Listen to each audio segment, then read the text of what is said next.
हम लड़कियां हैं, क्या सिर्फ यही गुनाह काफ़ी है कि हम किसी भी मैटर में कुछ भी नहीं बोल सकते, चाहे वो हमारी ज़िंदगी का भी सवाल क्यों ना हो। नमस्कार, मैं अंजलि स्वागत करती हूँ आप सबका अपने यूट्यूब चैनल पे। मेरे यूट्यूब पे एक कमेंट आया था किसी लड़की का, उसका जवाब मैंने ऐसे देना सही समझा क्योंकि इससे कई सारी लड़कियों को उसके सवालों का जवाब मिल जाएगा कि हम शादी से पहले लड़के से कुछ भी पूछने से इतना डरते क्यों हैं। क्या ये हमारी ज़िंदगी भर का सवाल नहीं?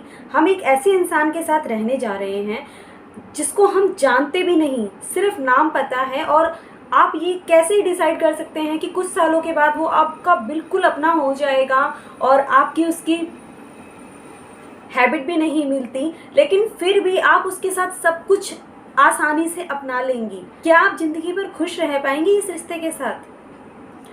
जहाँ तक मुझे लगता है, लड़कियों को शादी से पहले सवाल पूछने का पूरा हक होता है। के अंदर कई सारे क्वेश्चंस होते हैं, उन सब का आंसर उन्हें मिलना चाहिए और यही जीवन है। अगर हम ये सोचकर बैठ जाएंगे कि मेरे अंदर कोई कमी है और मैं उस कमी के चलते मैं किसी सामने वाले से कोई क्वेश्चन नहीं पूछूंगी, जो जैसा मेरे माँ बाप सोचेंगे या करेंगे वो अच्छा है, तो ये आपकी बहुत बड़ी गलती होगी। हाँ, माँ बाप सही होते हैं, कई लिहाज में सही होते हैं, लेकिन आपके भविष्य में क्या लिखा है ये ना आपको पता है ना आपके माँ बाप को।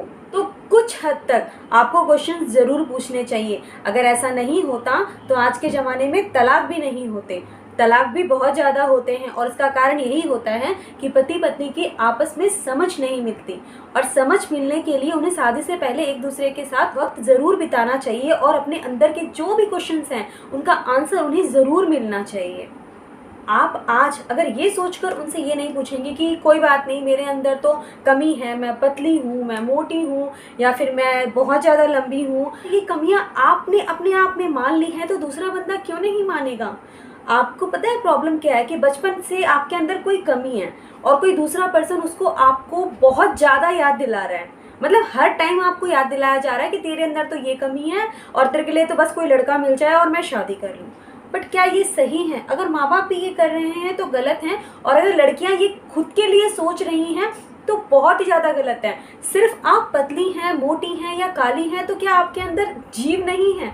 आप इंसान नहीं हो। इसीलिए भगवान ने सबके अंदर कोई ना कोई कमी और सबके अंदर कोई ना कोई खासियत दी है।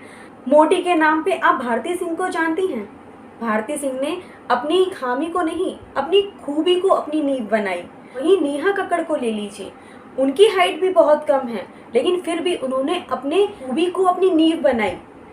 वैसे ही विपाशा बसु को ले लीजिए, प्रियंका चोपड़ा को ले लीजिए, ये सब भी पहले इतनी ज़्यादा सुंदर नहीं थी, लेकिन उन्होंने अपनी खूबियों को अपनी नींव बनाई और इसीलिए आज उनको पूरी दुनिया जानती है। हाँ, मैं मानती हूँ कि हर कोई वहाँ तक नहीं पहुँच सकता, लेकिन 2 हाथ, 2 पैर, 2 आँखें तो भगवान ने सबको दी हैं, और सोचने समझने की शक्ति भी हम सबको दी है और बराबर दी है। बस कोई उसको थोड़ा ज़्यादा समझ लेता है और कोई थोड़ा कम, जिसकी वजह से वो पीछे रह जाता है। लेकिन आप अपने आप में इतना असहाय मत महसूस करिए कि आप पतली हैं या मोटी हैं या फिर आप गोरी नहीं हैं इसलिए आपकी शादी नहीं होगी। और शादी कोई लास्ट स्टेज नहीं होता, पहले कुछ बन जाएं, कुछ कमाने लग जाए। और मैं तो इतना जानती हूँ कि कोई लड़का अगर सरकारी जॉब पे होता है ना, तो माँ बाप अपनी अच्छी सुंदर से सुंदर बेटी भी उसको ब्याह देते हैं, चाहे वो लड़का फिर काला हो, नाटा हो, कैसा भी हो। तो क्यों?